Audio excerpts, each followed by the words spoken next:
Hey, welcome to Tough Guys TV. This is one of our very first videos, and we're going to be talking about something that has to do with our new kitchen remodel.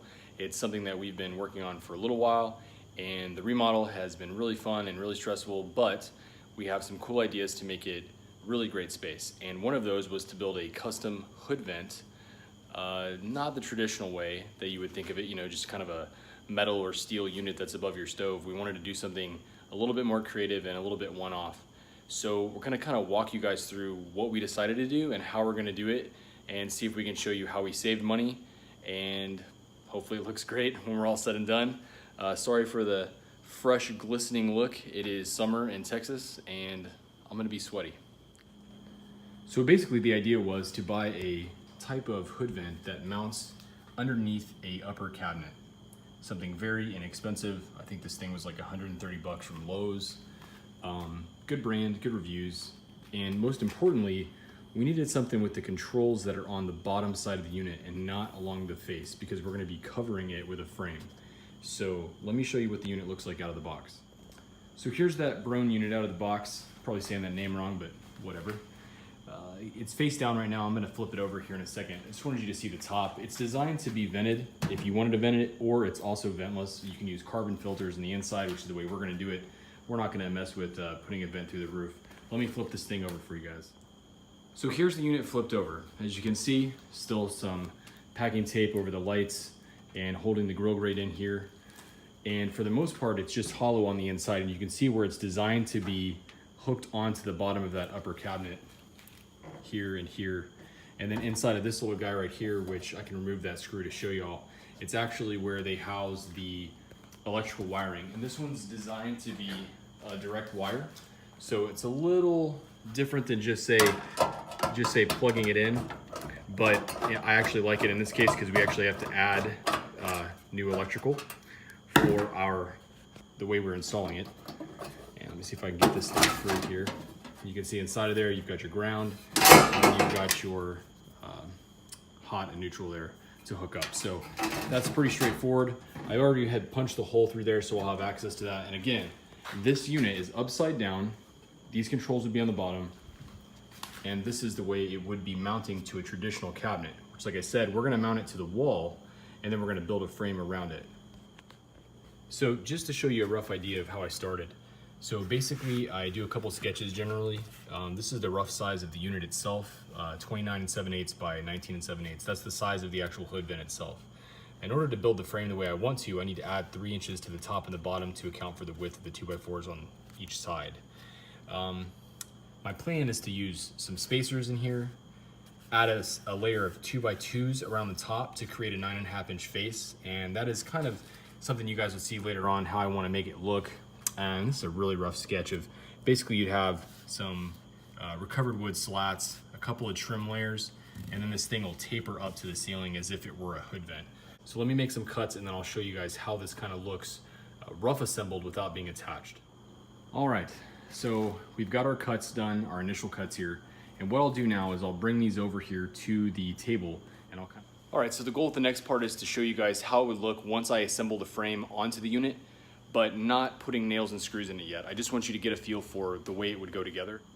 Okay, so we've got the 2x4s just set in place. Nothing is screwed together yet. I just wanted to illustrate how this would look. So the 2x4 frame goes around the unit, and this is the front side, and of course it's facing down right now, so the buttons would be on the bottom side, which another important reason why you'd want those buttons there. And the back 2x4 was the one that's going to be attached to the wall studs and through the shiplap and up against the wall. So you can see it's a little bit shy of the height here, so that's the other reason why I wanted to make it kind of more aggressive when you see it when it's all put together. So that's where these guys come into play here. So we'd use these 4.5 inch spacers to kind of give us some height. So let me place a few of these so we can see how those would look. And it's a little bit harder than usual when you're holding the camera to kind of show how you would do it. And obviously I'm not attaching these right now. Just wanted to show you guys. And then I wanted to have a little bit of extra support on the back side. So I wanted to add an extra piece back here. And then to complete that total size, I wanted to put some 2x2s. So basically there'll be a 2x2 frame that sits on top of the existing 2x4s. So let me place those on there and then I'll come right back. So voila, that gives us our rough frame. And again, this thing is not gonna have a vent that comes out of the top and goes to the roof. It's just to create the illusion of that. It is ventless and it runs on those carbon filters. So this gives you an idea of the rough. And once I get this thing attached and all bolted together, screws and glue, I will we'll set up the next phase of this video here so you guys can see how it looks as we attach it to the wall in the kitchen. So for this part of the build, I wanted to show everybody a couple of things that we're going to use to start assembling this thing. So one thing I figured I'd bring up is the type of screw guns that I use. Generally rigid is what we've grown to love. We have both of the, this is the impact driver, and then we also have the just traditional cordless screw gun. As well as we have the reciprocating saw, we have the jigsaw, we have their nail guns. Basically, the brand is great, owned by Home Depot now, meaning I can take them in for service, and they all come with a lifetime warranty. The table saw back here is a recent purchase for us that's also rigid, so really everything that we use is that brand. So as far as the screws and fasteners, we just ran over to the Ace Hardware. It's a little bit closer to the house. These are just some star tip 3.5-inch screws. Let's see if we can get that to focus a little bit there. You can kind of see most of these will come with a bit, so you need to use that with these type of screws. And then you want to pre-drill everything as well. So I'm going to get started on this and then we'll come back. So a little bit of an awkward viewing angle. Got the star tip set up in the impact driver, and I've got the drill bit set up in the screw gun. And what I wanted to do is I wanted to leave this with the wood around it so that I can, as I do these first pre-drills and I create this wood box, I want to make sure that it links together correctly and that I don't accidentally get it off a little bit before I remove this and install it to the wall. So the first thing, you would just be doing some pre-drill.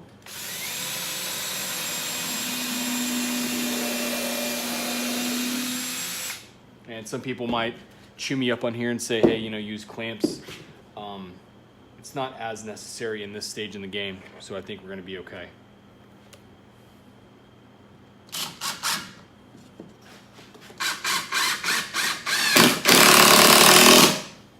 And that pulls together enough for this, for the sake of what I'm doing here, to just get these things lined up. It works pretty good.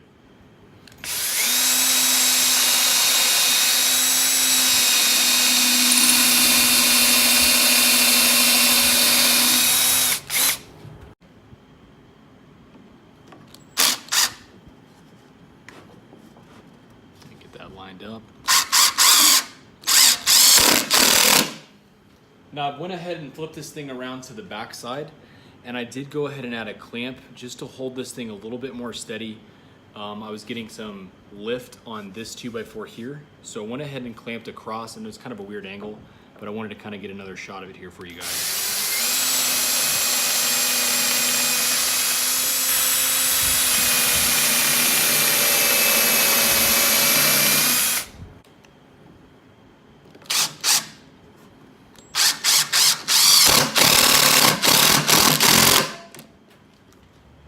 Okay, so we've got the 3 sides done. I'm gonna put the last screw in the main square frame here on this side.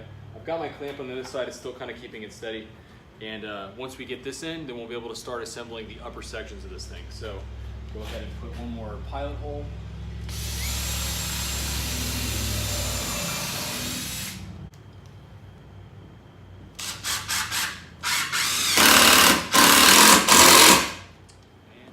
So for the next step, I'm going to be using a Craig pocket hole jig, and there's probably a lot of right ways and wrong ways to use something like this, but this is the way that I do it. It's not probably the right way, but it works for me. And also wanted to show you guys, out in the garage, it's hot. I generally wear some athletic shorts. These clip-on type, just little tool pouches. We got this one at Home Depot, I believe. I think it was less than 20 bucks. It's got a clip, so it can clip onto basically anything, and it works great when you just need, you know, a little bit of tools with you, but not the full rig. It works really good for something like this. and that's what I'm going to be using. So I'm going to show you how I take the main part of the pocket hole jig off whenever I'm trying to angle drill, and I'll show you how I do this here the best I can. The first thing I want to do is I want to mark on my spacer pieces here how far I want in to set. So we do that first. And I'm just going to set these at 3/4 of an inch based on how I know this guy will allow me to put those pocket holes. And then we'll just throw the speed square on it to get it as close as we need.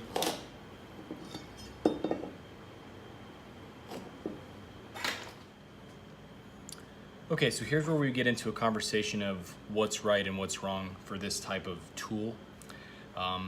What I use with the pocket hole saw, the pocket hole jig here is I set my mark on the wood where I know I want the back of this thing to line up, and then I basically just hold it with my hand onto this piece of wood, and I use a special bit that's from the Craig kit here that is used to create the pocket hole. Again, I don't know if this is the best way to do it. It's just the fastest and easiest way for me to do it, especially for something like this where I'm not building a piece of furniture and it doesn't need to be exact. So kind of show you all how this works. And I've already done a couple of these, but I'm going to try to get you guys a better view here. So again, I set the block down. I set this guy just right up lined out. I actually figured out that this thing lined up is perfectly where I need it. And I normally go for that middle one. And again, you just go slow when you start. And since I'm going to be doing both sides, I'm going to just flip this guy around, put this back on. Again, give some pressure. Go slow. And now I've got an opening on both sides of the piece of wood. Again, like I said, right and wrong. I'm sure someone could tear me to pieces on this, but for me, this is the fastest way. And the easiest way when I'm doing a bunch of quick cuts like this, or quick pilot holes. So especially when you've got a lot to cut here, I've got 5 of these to make, so that's how we do it. So now the next piece of the puzzle is to put the 2x2 top frame on. So the first thing I'm going to do is I'm actually going to clamp against these brackets that I put on here, these little spacers, because they're drawing out a little bit and I want to make sure that they stay straight. So the first thing we'll do is we'll start with that. So we don't need a lot of pressure here, we just need enough just to draw them in and keep them straight as I attach the first 2x2s to the top. And that's all we want to do. We just want to keep it straight. And I don't need the Craig jig anymore, so we're going to put just our regular drill bit back in. And we'll start with some pilot holes here.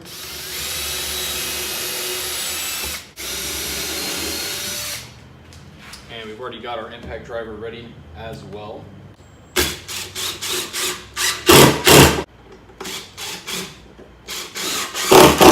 I'm going to repeat the same process for both the sides and the back here as well.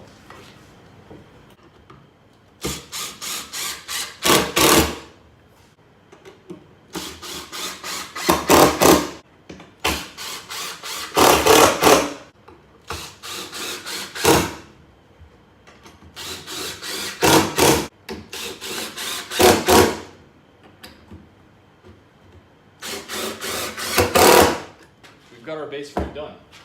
So the next step for me on this is really just going to be to get everything inside rough fitted, mounted to the wall. I'm actually going to build the rest of the frame inside because I want to be able to make sure that as I'm tapering up, I've got the right distance. We also need to decide on the height of the hood vent.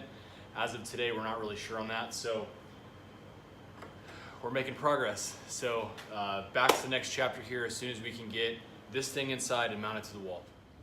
All right, now we're inside the house, and the first thing I want to do is let you guys take a look around the kitchen, and so you can see where we are with the remodel, and then I'll show you the wall and how we're gonna get this box that we've been building out in the shop, there she is, up onto the wall, and what I've done to get everything prepped up and ready to go. So let's take a look. So the first thing we've got is, this is the space where the hood vent's gonna go. And It's above it's our temporary stove here. We've got an old 1950s O'Keefe stove that's going to come inside. Just using this one during the remodel. So the first thing we wanted to do is mark the height from the stove, and I actually went with 34 inches. It's just where we liked. So we went ahead and marked the height line here, and then I found center of the opening. So marked where the edge of the trim would go, over to the edge of the cabinet. We found our center line here. So then from there, we've already got the box inside. Now we've marked the center line, and we've marked where the stud is as well on the wall. And then we went ahead and put some pilot holes here, just so that we can get this thing to focus. The pilot holes, so that way I can easily attach a few screws to this thing. Even though it's shiplap and I can get everything attached, I still definitely want to get some in the stud. And it looks like we had an old doorway here at one point behind the wall. So I know for sure I've got a stud right here, which I've measured it out and marked that on the box. So as soon as we can get this thing up, I will come back to you here. And here we go. The rough box is mounted up to the wall. Nothing crazy, just a few screws. Got this thing held up for now. Got it checked for level. And this way now we can test fit and see how it kind of feels in the room. The rest of the cabinets are up. They are just not painted yet. We've got everything ready to go, and we've got countertops coming in a few days, and then paint after that. So we are getting ready to make it look beautiful again. I've got a couple things to fix on this wall. Got to fix this box up here. We're going to straighten that out, fill it with wood before we get the rest of the hood vent built, but be back soon for an update. All right, so we're back out in the shop. I've done a quick sketch to show the existing unit here. Is this part here in the bottom that we had mounted to the wall. So I've kind of just done a quick sketch of how I want the supports to go for the upper section. So the first thing is we're going to build a box that would mount to the ceiling. It will attach to the wall and then some brackets to attach to the ceiling. And then I'm going to have to cut the 3 face pieces here just for the slats to go across. And as far as the slats go, we've got a ton of old pallet wood. We're going to be using just mix and match for this, as well as we've got some other down here. And then I've actually got a few more pallets that need to be taken apart over here behind the weight bench. So we're going to take those apart as well. And that's going to be what we use for the face of this thing. So for right now, we're going to get started by cutting the 2x4 into the shape that we need and get that for the upper box that's going to be under the ceiling. And once that's made and the other cuts, then we'll go back inside and start putting this thing together.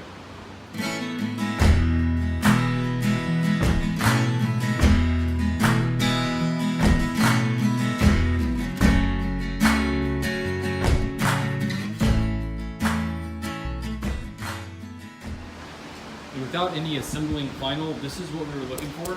Just a 12-inch deep box by the same width as the lower section that's going to mount up on the ceiling, which will allow me to attach the front supports from here down to the lower section. So I'm going to get this thing all put together, then we'll take it inside and hang it on the ceiling.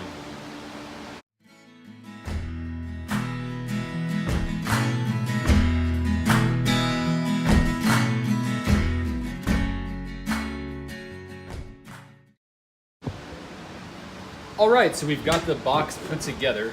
The next thing is I've got a couple of just reused old brackets from a piece of furniture we've taken apart. I'm gonna reuse these, and I'm gonna attach them on the back side of the front so that I have something to adhere this real simply from the bottom side to the ceiling.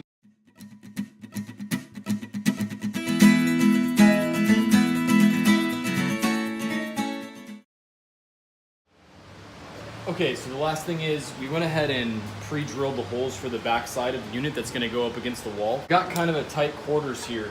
It's where I can't really get the screw gun in there feasibly. So this is something that's a flexible bit that hooks into the normal chuck, and then it can bend, and it has a handle you can put on either side. Phillips tip, you can take this off and change out the tip. All right, so show how I do one of these, get it hooked into the screw gun. Remember, this thing is really flexible. I try to have some kind of a flat surface to work off of, and then once I get it set up, I can start putting the screws in as I need to, and I just kind of keep one hand here, and I pull the trigger with my middle finger, as I'm holding this down. So there may be ways to do this differently. That's how I do it. So let's get these screws put in. And here's a great overview of this specialty bit and how easy it was to use in a tight space. All right, I spared you guys the heartache of me getting this thing attached to the ceiling by myself. It went up pretty easy. I'll get a quick shot here. One of the brackets, you can see that went in. And the 7 screws across the backside to hold that top piece up. And then I've checked it for square and level with the side. So now the next piece is to get our support pieces in here, here, and here. And then one on either side. And that will allow us to start wrapping it with wood. All right, so we are inside the cabinet on the opposite side of the wall where this thing needs to go. So my point of drilling is about right here. So I'm trying to get a good angle so y'all can see this, but it's kind of tough to get in here. So bear with me. I'm gonna pop this hole through and we're gonna see if we can get this wire fed in.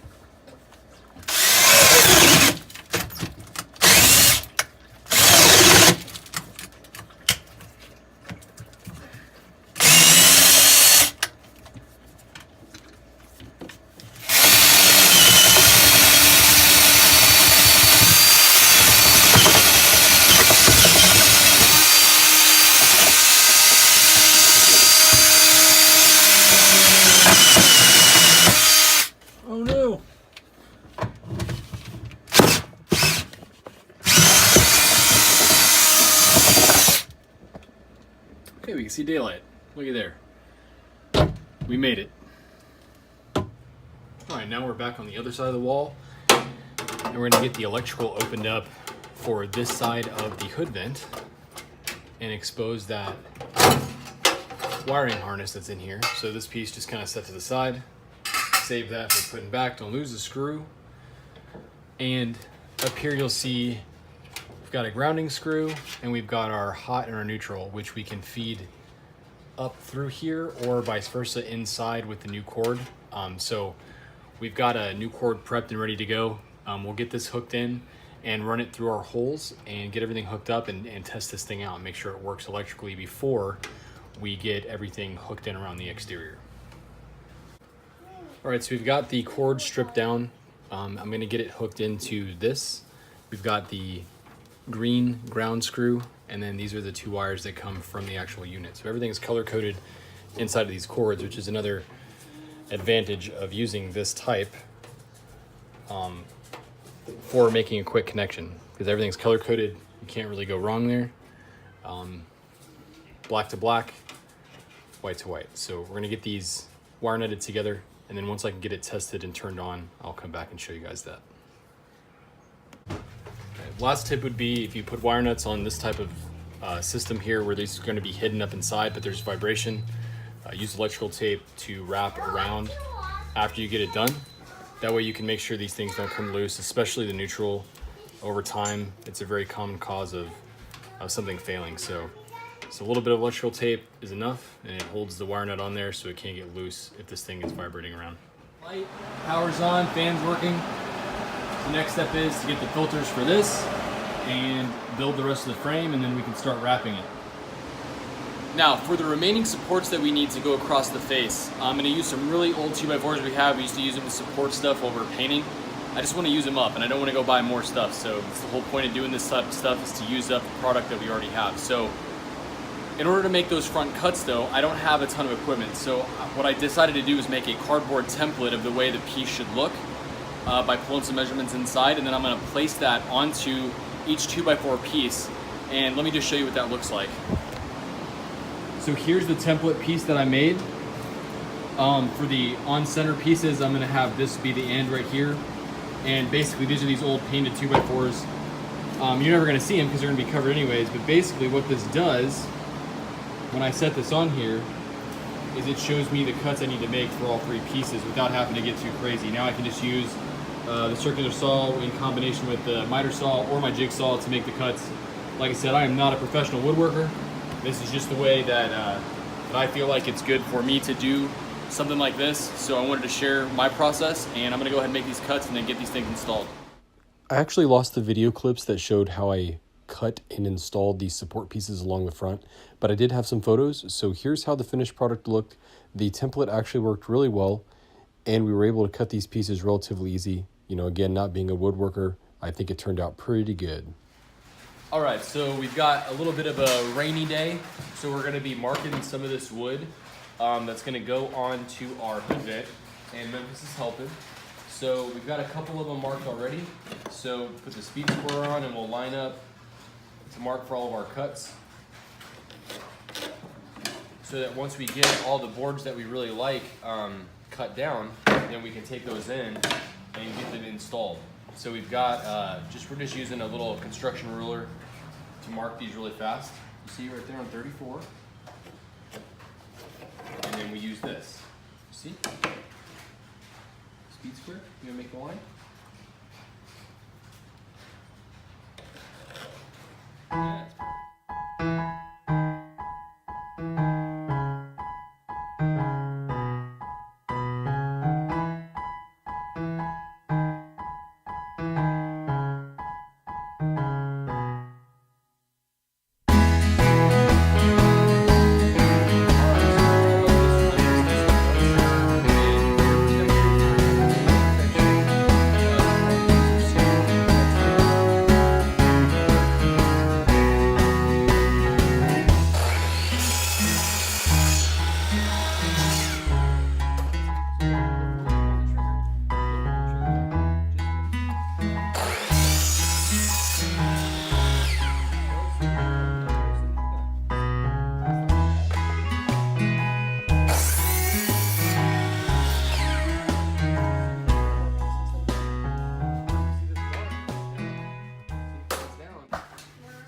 All right, so the first thing, just want to kind of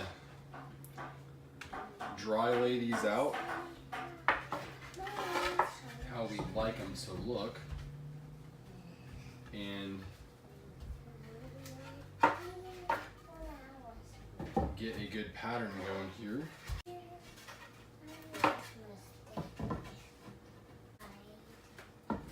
Hey Dad, What's up, man? I'm bringing extra. All right, so we got these laid out, good pattern. They're all cut the same, so I'm gonna get some nails in these supports so that they will stay on the wall or on this support. So let's see here.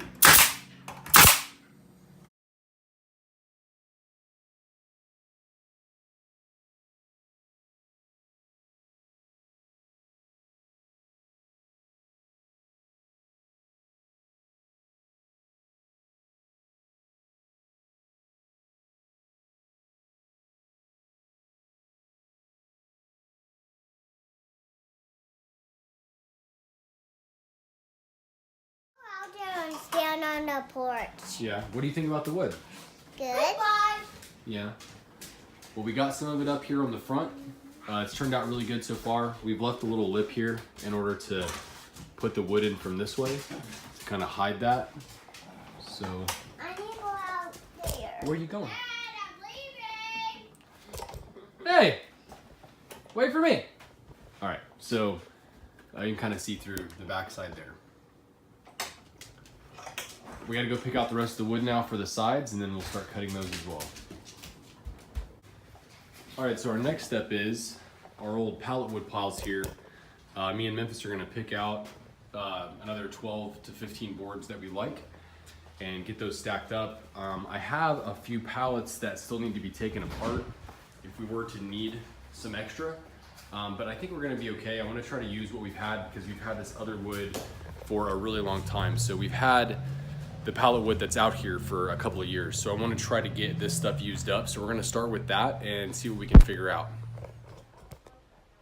This was Memphis's first day of really using the saw at all, and he did a great job. He followed all the instructions, and I'm really happy that I was able to have him help with this project. And, you know, doing some really basic cuts, you know, really allowed him to learn a lot and allowed me to learn a lot about teaching somebody small how to use these big tools. So it was actually a really fun time, and we had a lot of fun putting this stuff together.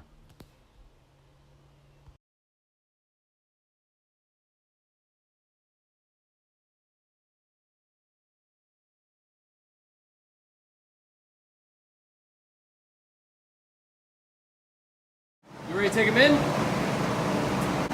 You got him? Let's do it, buddy. All right, me and Memphis are gonna get these sideboards in. All right, so that's the first one we want to put in. You got it? Don't pull the trigger yet. Hold on. All right, we had to make a notch here, and this one just to notch it out for the tile a little bit to make sure that this sideboard was level. We've got the starting boards in, and I tried to line them up here so that as I go up and I make all those angle cuts, they'll just kind of stack nicely. And I've got the boards cut for the other side already. So we'll get those put in, and then we'll start climbing up the side. Getting these side planks installed was relatively easy. We had to notch the bottom one that went over the top of the backsplash tile, but we didn't have to do any kind of mitered 45s on any of the corners, so the install went pretty fast getting these in once I had the angle set on the saw, so we're pretty happy with how it turned out.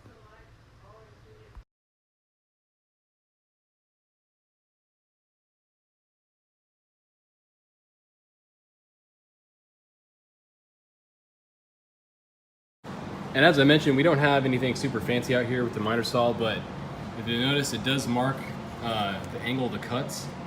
Use this little red guy here, and then you can tighten this down. Obviously, you know, this isn't, like I said, one of the high-end saws, but it works well enough. And you see, you can get some angle cuts that are preset. So we'll test this one inside to make sure it fits on that left side. And then we've got a lot of these miscellaneous length pieces, and as we go, I'll be able to take that same angle cut and flip it over and hopefully use it on the other side to utilize as much of this wood as possible. So we're gonna keep checking on this and keep measuring, and then I'll get a few of these cut and we'll get them all installed. So now that I've got the angle corrected on the saw, I'm going ahead and laid out a few of these pieces at a time. That way I don't have to make so many trips to and from the garage. So let's take these in and see if I've got this angle right this go around. All right, we've got these next three pieces and the angles all look really good. So get these nailed in.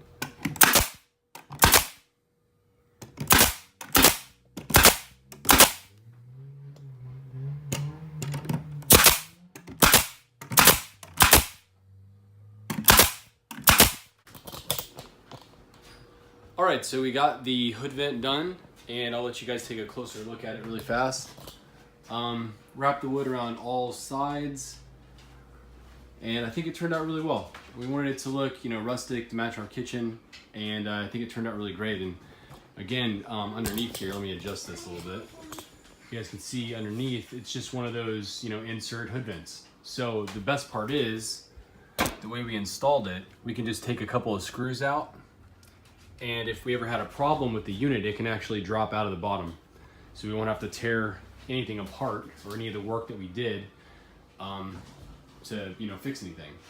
So all in all, really happy with it. Thanks for watching, and we'll bring you along for the next project.